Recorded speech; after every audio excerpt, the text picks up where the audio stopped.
But how did you get these? I had to get the help from a friend, and I had to pay a little bit extra for it. But I can't tell you how much because my wife is going to be watching this video. Hey level shoes, welcome to London. I'm Thierry Tech. This is Nala. It's a pleasure to have you in my home. Let me show you my collection.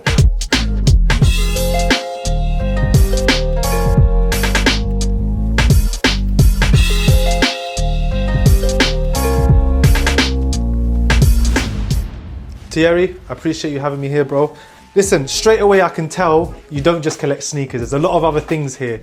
Well, I'm a big kid, so I collect a lot of things, toys, bear bricks, plush toys, but one of the main things I've been collecting for a while are basketballs. Yeah, you've got quite the collection here.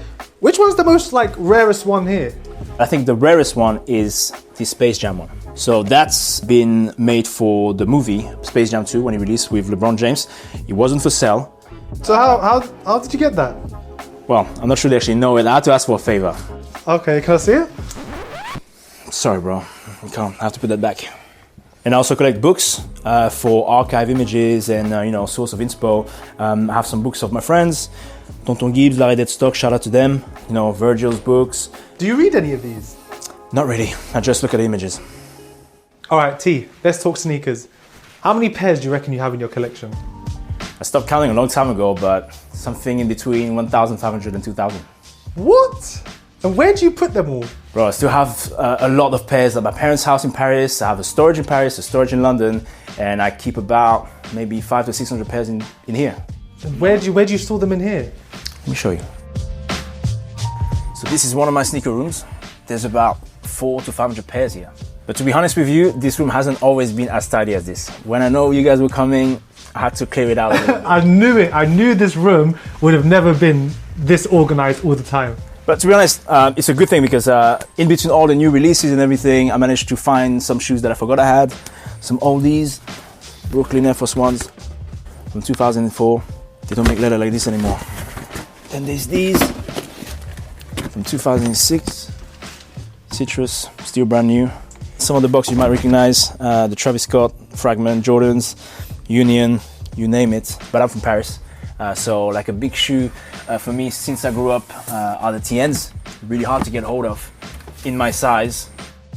Another one. Oh, those ones are dope. I like that. Yeah, but Hish, I know you're a big Jordan fan. I am. I have something special to show you. Okay. So these are the second Jordan 2s that Don C designed. This is a signed box. Wow. Very special. You did not see this often. No, definitely not. Let me show you what's inside. Damn. Is there a pair in here that has, a lot of sentimental value to you or, has a real, a story behind it? Yes, actually. These Asics are very special to me because back in 2018, the brand asked my company to design 3 shoes, and this is one of them. The A6 Hypergel Light. Those are really, really nice, to be honest. What size are you, by the way? I'm an 8.5. I get you. My guy. And what about your wife? Is she really into sneakers as well, like you? Yeah, well, she's not as bad as me, but she does have a lot of pairs. And the hard thing for me is like whatever I get for myself, I have to get for her as well. Man, that sounds very expensive. It is, definitely. And where does she keep her shoes? Let me show you. So this is the second sneaker room. There's boxes everywhere, as you can see. Here. Just basically have shoes everywhere. Even my wife is taking up a lot of the space. When I was telling you earlier that whatever shoes I get for myself, I have to get for her, I wasn't joking.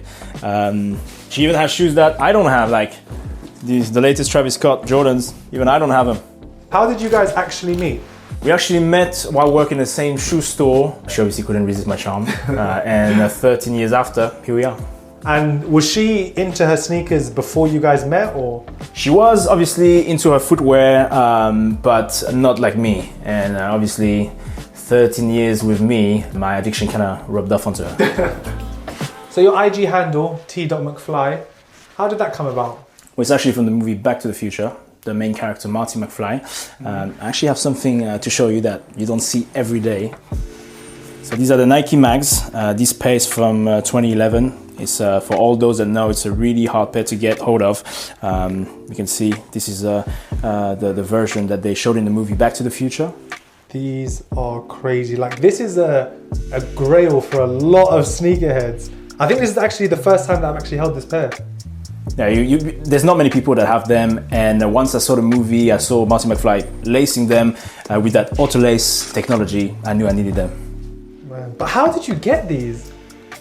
I had to get the help from a friend, and I had to pay a little bit extra for it. But I can't tell you how much because my wife is going to be watching this video. And I also like to travel in style. This has to be one of the rarest and my favorite keep-all. This is from Virgil Abloh's first collection for LV as creative director.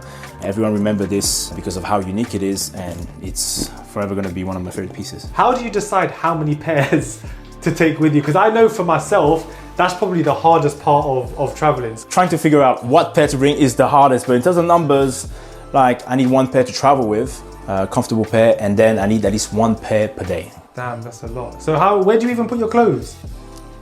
Who needs clothes? Just underwear and shoes. So I can see down here already, you've got quite the baby collection. Oh yeah, bro. My son Tyson just turned 1 year old. At the moment, he's wearing these a lot. These are the New Balance 990s. Shout out to Junior for getting these for Tyson. These are nice. They're so adorable in baby sizes. You're making me want to have a kid myself. So do you reckon he's going to be, when he grows up, like a full-on sneakerhead as well, like you? He doesn't have a choice. What would you say is like the craziest story behind one of these pairs? Well, look, a lot of my shoes have a story behind them. Like these LV FS1 were super hard to get.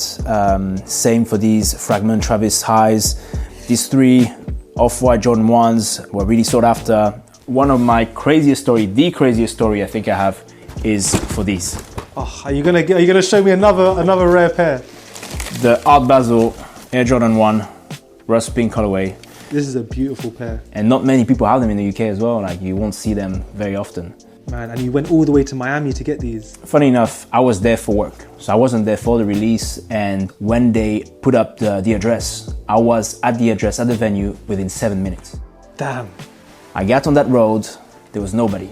So I was in the taxi, I was thinking, at least we 100% getting the shoes. And as I get out the car, look on the side, there was like about 1,000 people waiting. And I bumped into the owner who was holding the release. I saw him, I was like, hey bro, like, I actually came all the way from London to get the shoes. Yeah. And he was like, I can't help you. Like, there's 1,000 people that are gonna get upset at me if I let you in. And I stayed there, saw him again. He was like, hey, what are you doing here still? I was like, look bro, I'm not leaving until I get the shoes. And he was like, do you know what, go and get them. Yeah. Man. So yeah, there was over 1,000 people waiting for these, and luckily, shout out to James, managed to get a pair. So listen, tomorrow, your phone rings. Thierry, you've got the opportunity to collaborate or design any shoe. Which one's it gonna be? I don't have an official collaboration, but actually got kind of an experience of it.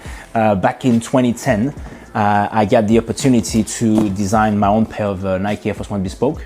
There's only one in the world. No one could recreate the same. So this shoe is actually inspired by Paris, the city where I was born. You can see the gray shade, which is like the gray sky of Paris, the burgundy for the red wine, the interior in that kind of like bread crust colorway. And because Paris is the capital of fashion, I added a little bit of denim, you know, to have that fabric touch. Man, you've taken a lot of time in the details in here, you know, even down to the Dubrays with you've got your initials on it, you know, the materials used. Man, this is a really nice pair. What size is this? That's probably your size, bro. It's probably my size. Okay. Just asking. So let's talk icks. Being a sneakerhead, we've all got our sneaker icks. And I can tell already by the way that you're laughing that you already know yours from the top of your head. So go on, tell me, what's your sneaker ick? My biggest sneaker ick is to see people wearing sneakers at their wedding. What? At the wedding? I thought you being a sneakerhead, you'd be like, look, 100% I'd wear sneakers at my wedding. Nah, to me, for your wedding, you have to keep it classy, suited and booted. I needed my, you know, shiny leather shoes to go with my tuxedo. Just keep the sneakers for the dance floor. Thanks so much for having me here. As always, it's great to catch up with you. And yeah, man, hopefully we will be able to do this again soon. Listen, it was a pleasure. before you go, I have a little something for you to take back Wow. to Dubai. This is crazy. You know, earlier we were talking about the collaboration I worked on, basics. No. And it happens that I have your size. So there you go. And these you said were for 2018, yeah? Yes, 2018, sold only in Europe. Man, I appreciate that big time. Anytime, bro. Yeah. Definitely. I'll make sure that these get back to Dubai safe. And yeah, man, next time you're around, you need to definitely come and check us out. If I come to Dubai next, I'll 100% hit you up for sure.